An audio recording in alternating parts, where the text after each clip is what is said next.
Pelo sinal da Santa Cruz, livrai-nos Deus, nosso Senhor, dos nossos inimigos. Em nome do Pai, do Filho e do Espírito Santo. Amém. Meu Senhor e meu Deus, creio firmemente que estás aqui, que me vês, que me ouves. Adoro-te com profunda reverência. Peço-te perdão dos meus pecados e graça para fazer com fruto este tempo de oração. Minha Mãe Imaculada, São José, meu Pai e Senhor, meu anjo da guarda, intercedei por mim.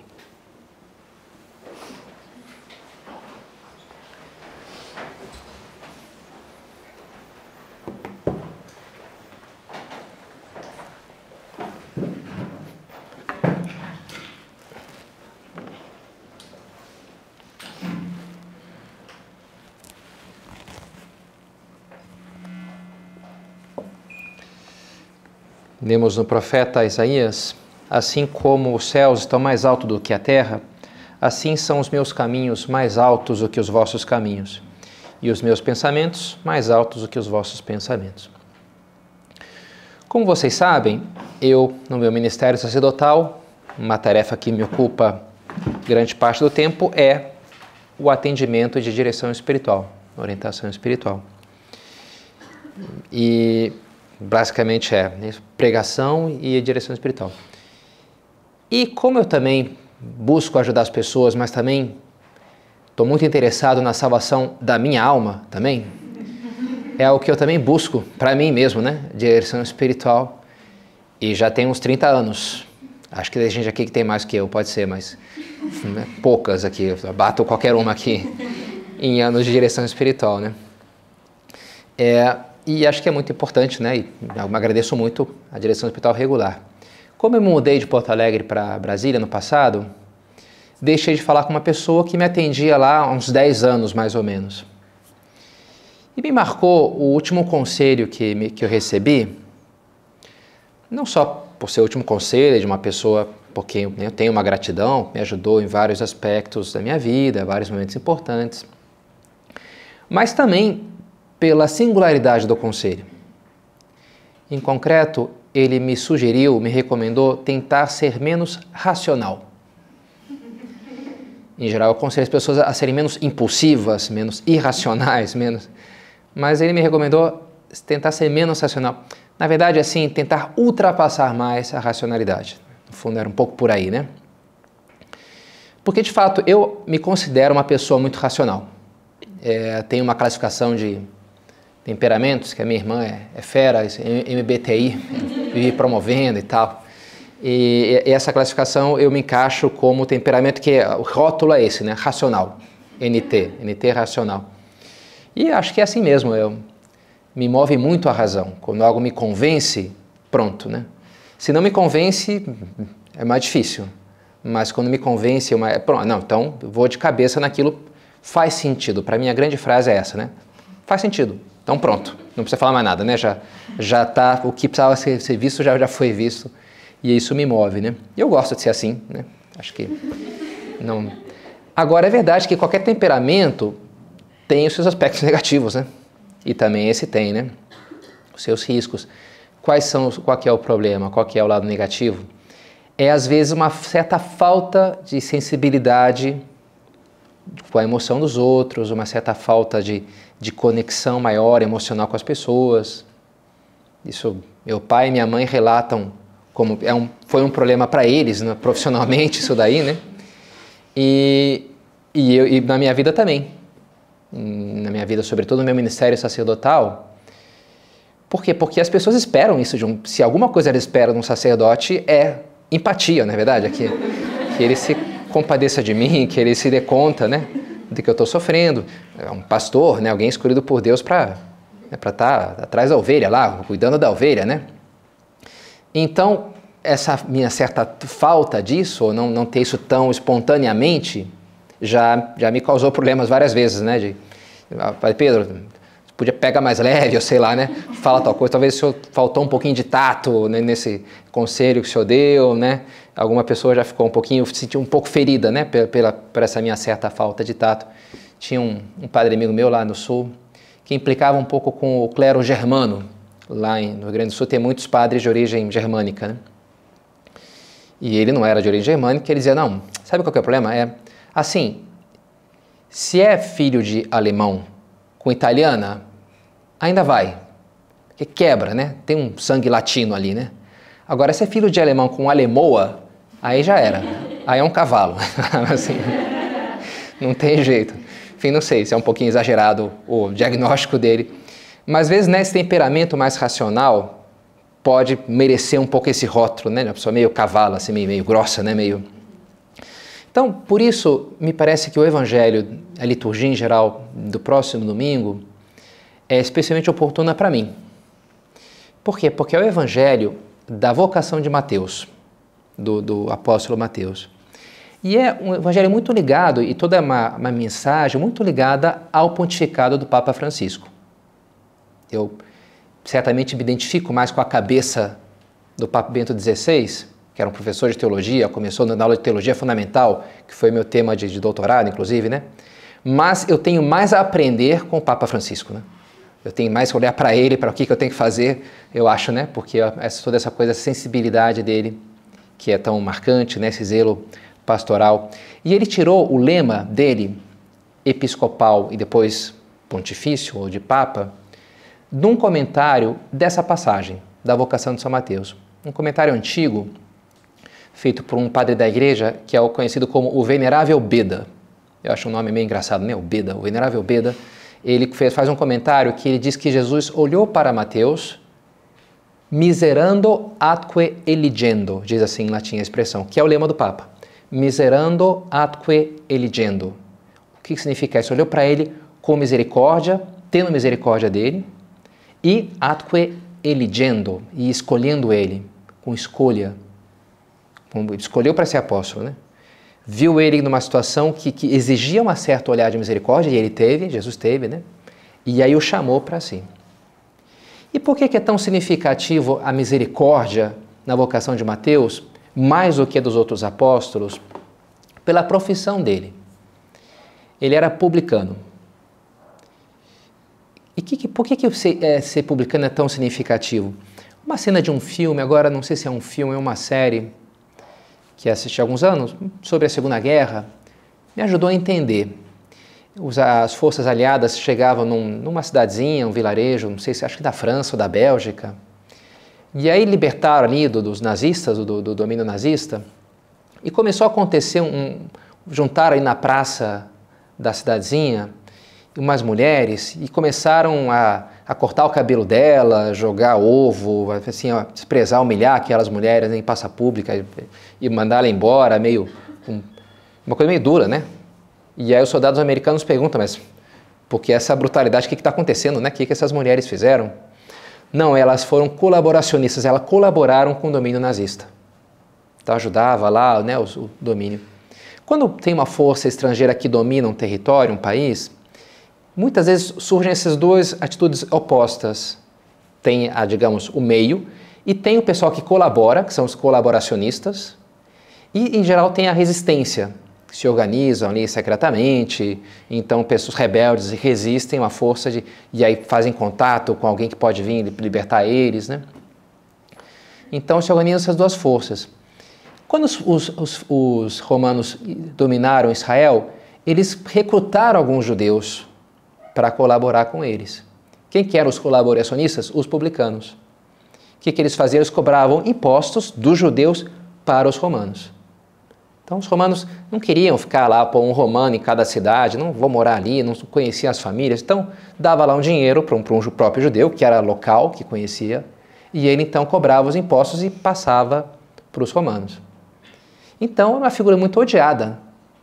No Evangelho a gente vê publicanos e as meretrizes, coloca junto, né? Os publicanos e as prostitutas, ele está como assim a pior laia da sociedade, né?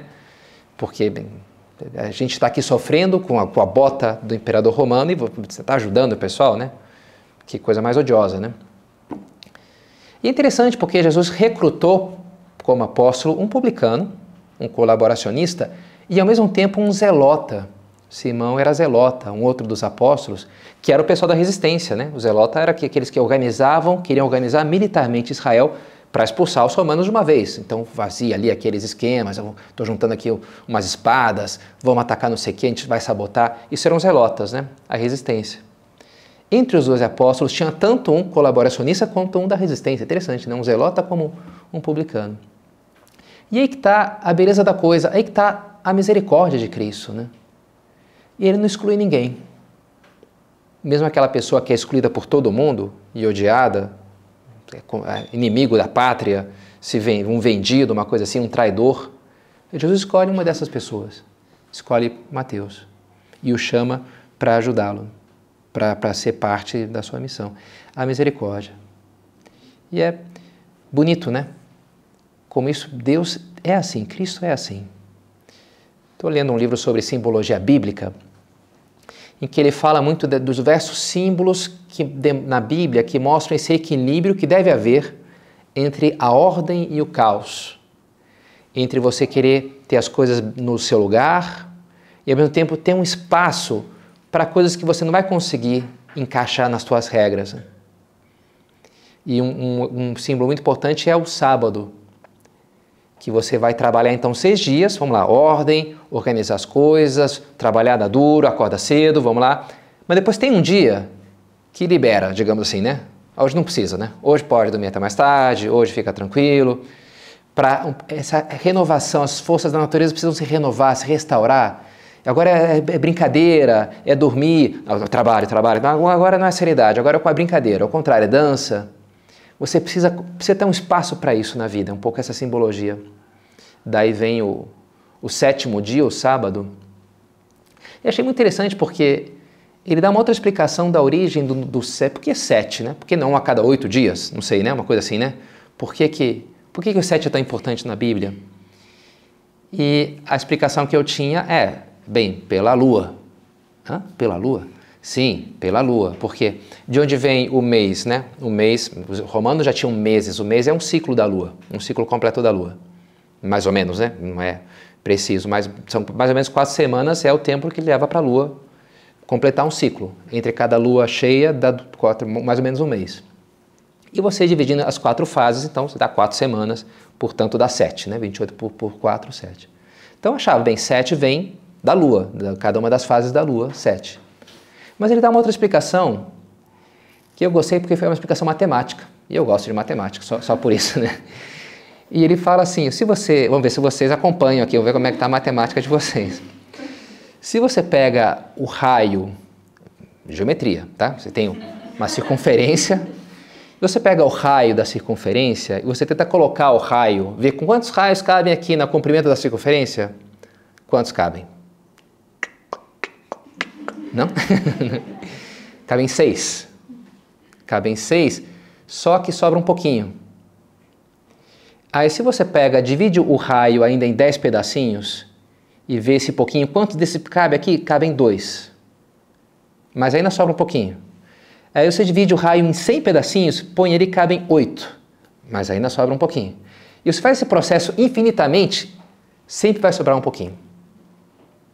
Porque qual que é o número exato, a proporção entre o raio e a comprimento da circunferência? 2π. 2π, né?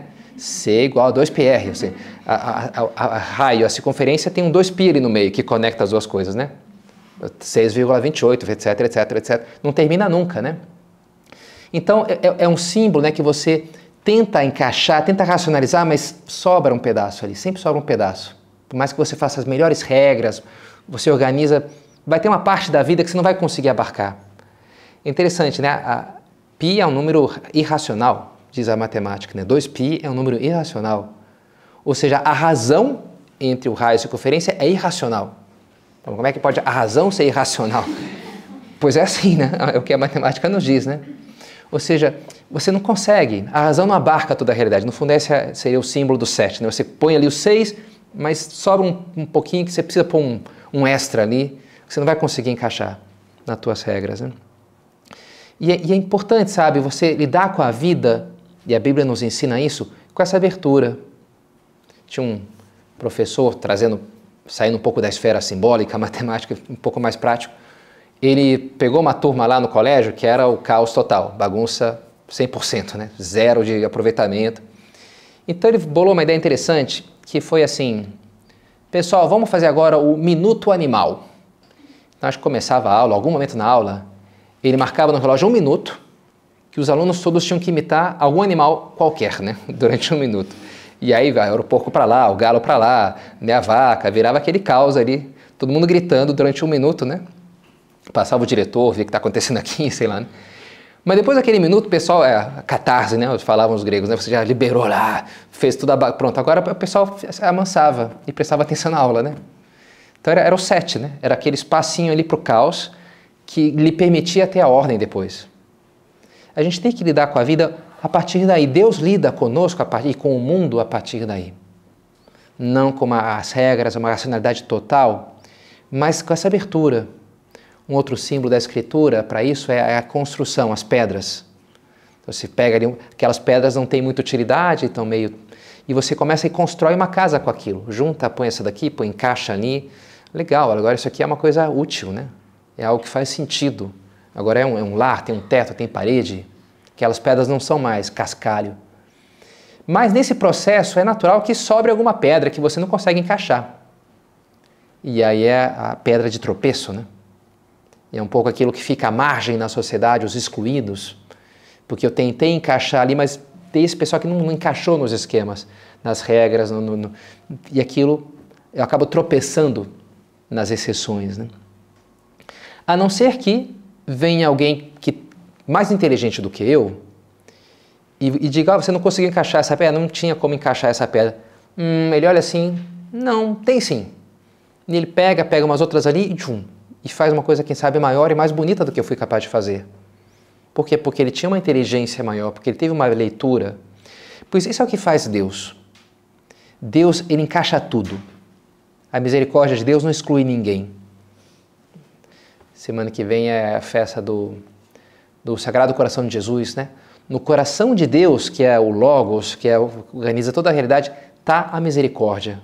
Infinitos tesouros de misericórdia que alberga o coração de Cristo. Você sempre vai encontrar um lugar nesse coração. Por mais que você tenha pecado, por mais que você já... Na minha vida totalmente torta, já não tem mais jeito. Sempre tem. Deus sempre, né? No coração dele existe a misericórdia. É bonito, né? Como o Papa valoriza isso. É interessante, ele é jesuíta, e hoje é um dia, tinha um jesuíta, Santo José de Anchieta, né? Mas ele homenageou São Francisco com o seu nome, né? E eu não consigo pensar 2 ordens religiosas mais opostas do que os jesuítas e os franciscanos. Porque os jesuítas foram fundados por um militar. Inácio Loyola era militar. Então, os jesuítas são, assim, o exemplo da eficácia. Tudo organizado, onde eles vão. Minha família sempre tem muita conexão com os jesuítas, né? Minha avó, meus pais, né? Meu pai participa até hoje lá, porque é aquela coisa, professores lá de matemática, esses jesuítas, assim, né? E os franciscanos é o oposto, é o caos, né? Os franciscanos, desde o começo de São Francisco, ninguém sabia o que estava acontecendo ali, né? Cada dia era um negócio diferente, assim, né? Onde o Espírito me levar, eu vou. Então já se dividiram entre 3 ordens. São Francisco nunca foi superior muito da ordem, assim, né? Outros tiveram que eleger um superior lá, porque São Francisco estava, não sei, numa caverna, outro dia ele estava não sei aonde. Ele era assim, né? Era um santo mais maluquinho que já teve, foi São Francisco, né? Então, é muito assim vamos lá, do Espírito, né? É interessante, né? Como o Papa quer juntar um pouco essas 2 coisas, né? Deus tem essas 2 coisas. E instituiu o ano da misericórdia, no qual ele dizia, a misericórdia é a trave mestra que sustenta a vida da igreja. As famílias, que sustenta essa capacidade, né, de acolher o outro, de perdoar essa pessoa que pisou na bola. Alguma hora todo mundo pisa na bola, né? De aceitar esse meu irmão com esse defeito, de aceitar essa situação que não é o ideal, mas a gente dá um jeito, né? O que sustenta as organizações é isso, não é verdade? É a misericórdia. O que sustenta o mundo é a misericórdia de Deus. Eu pensava, se fosse eu no lugar de Deus, eu diria, bem, o homem, ok, tinha aqui as regras, aí o homem pecou, pecado original. Então, agora, te aguenta, né? Você fez a tua escolha, cada um com as consequências, né? Se foi lá um engenheiro lá no centro, no Rio de Janeiro, e aí, uma peça de engenharia, uma coisa técnica, né? Mas ele viu lá uma coisa religiosa, aí ele resolveu assim, dar uma bola dentro. Não, porque isso aqui, uma citação bíblica, se saiu com uma citação do Evangelho. Isso aqui é que nem fala Jesus Cristo no Evangelho. Fazei, mas arcai com as consequências. Ele fala assim. Onde é que está isso no Evangelho? Engraçado, não estou lembrando.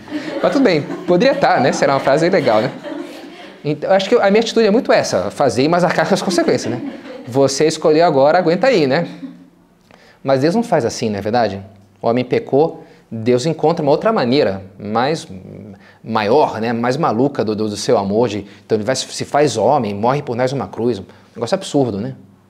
Ultrapassa, né? Essa é a inteligência maior que pega a pedra do escândalo, pega o que está fora e transforma na pedra angular. E ele pega aquilo ali e faz uma coisa que, uau, né? Muito melhor, né? O que sustenta o mundo é a misericórdia de Deus. E a gente tem que ter esse espírito na nossa vida, né? O que sustenta é a misericórdia. Miserando ad coeligendo. Jesus olha para Mateus com misericórdia e com escolha. E é bonito isso daqui também. Nos remete à eficácia da misericórdia que escolhe. Quando ele olha para Mateus, ele consegue ver não só mais além do pecado de Mateus, das suas misérias, mas ele consegue ver a potencialidade que Mateus tem. Ele vê, é um publicano odiado por todos? É, mas ele poderia ser um grande homem, né? Como de fato foi. Não só foi um dos apóstolos, mas escreveu um evangelho, imagina. Os livros mais importantes da história são esses 4 ali, né? Os 4 maiores escritores, chama-se Mateus, Marcos, Lucas e João. Esses são os 4 caras, né? Os grandes best-sellers do mundo são esses 4. Mateus é um deles, né? E que grande coisa, né? Jesus olhou para ele, viu aquela potencialidade e tirou dali. A gente às vezes olha para alguém e fala, não, fulana não dá. A minha mãe não dá, fulano já...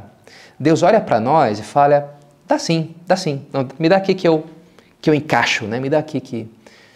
outro exemplo disso foi um professor, também uma turma bagunceira total, e aí ele identificou qual que era o rapaz mais bagunceiro da turma, e ele resolveu recrutar aquele rapaz. Pediu para ter uma conversa com ele fora da aula e falou, olha, eu preciso da tua ajuda. E aí explicou e tal, bolou alguma missão ali, a gente vai ter que fazer isso, a gente tem e tal, posso contar contigo, você vai ser meu braço direito. Aquele rapaz, ele que era o caos total da bagunça, o líder da bagunça, ele nunca tinha se sentido tão responsável por algo, quem sabe, tão valorizado, né? Sempre foi execrado pelos professores. Mas aquele professor viu nele um líder, um potencial líder. Não só para o mal, mas também para o bem.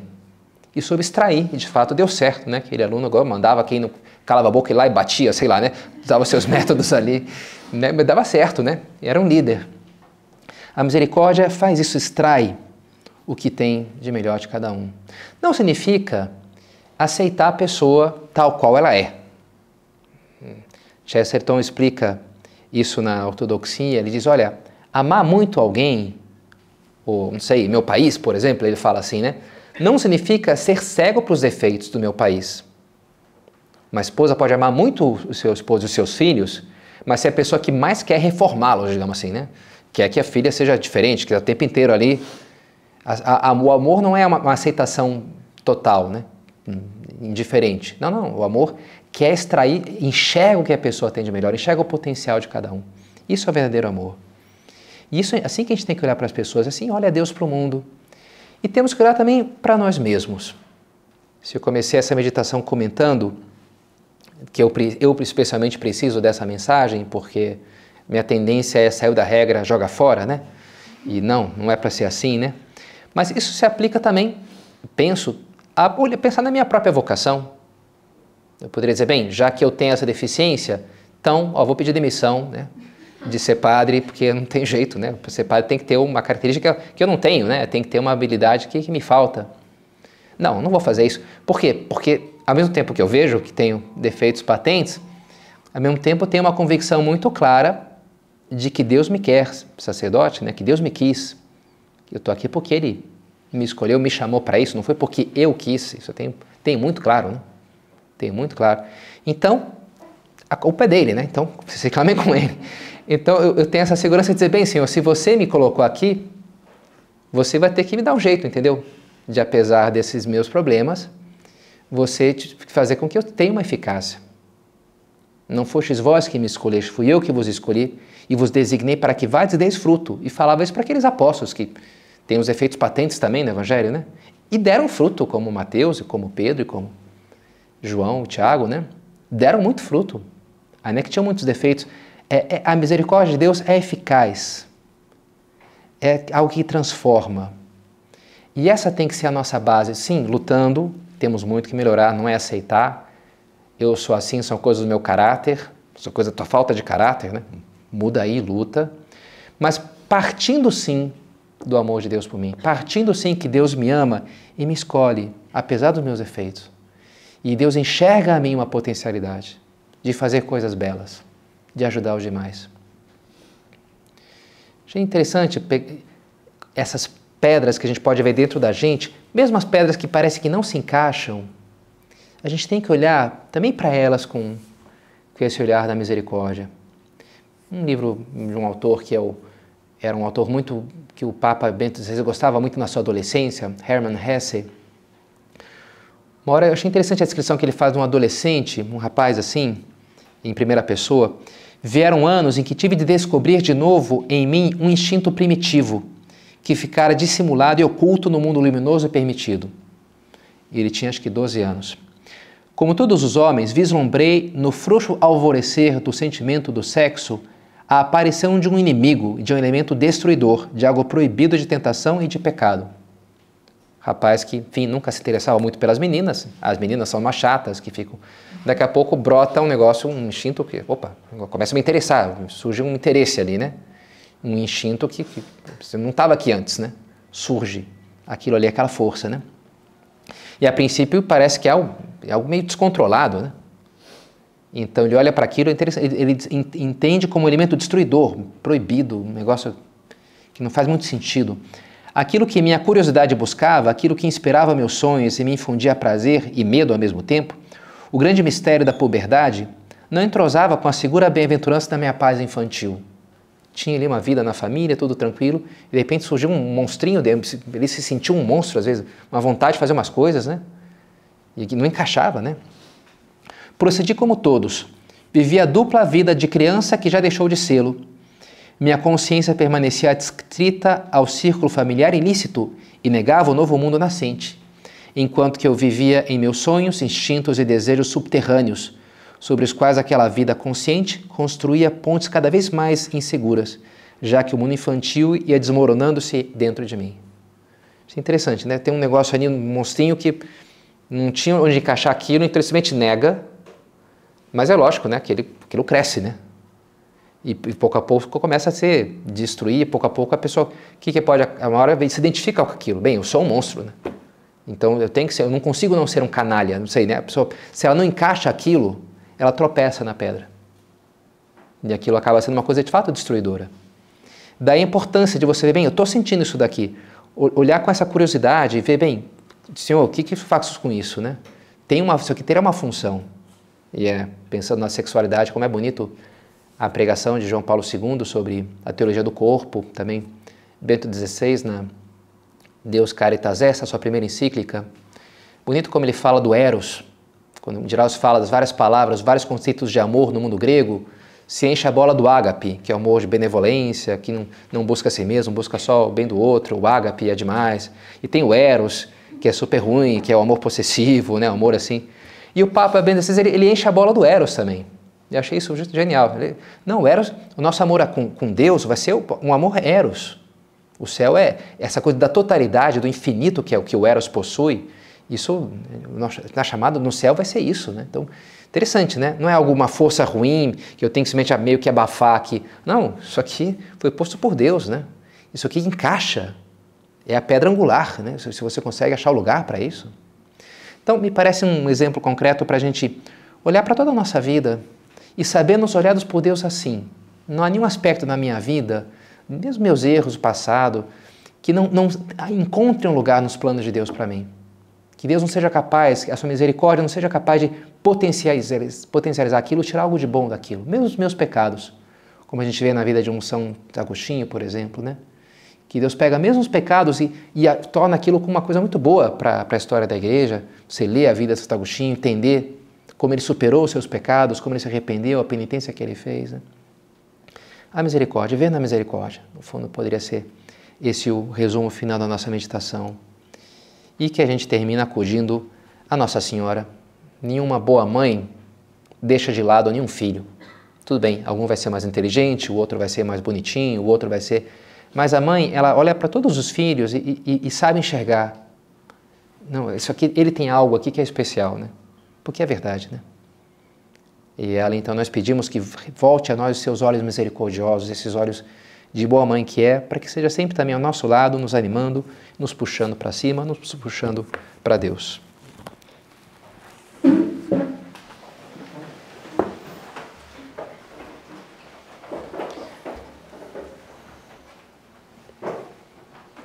Dou-te graças, meu Deus, pelos bons propósitos, afetos e inspirações que me comunicaste nessa meditação.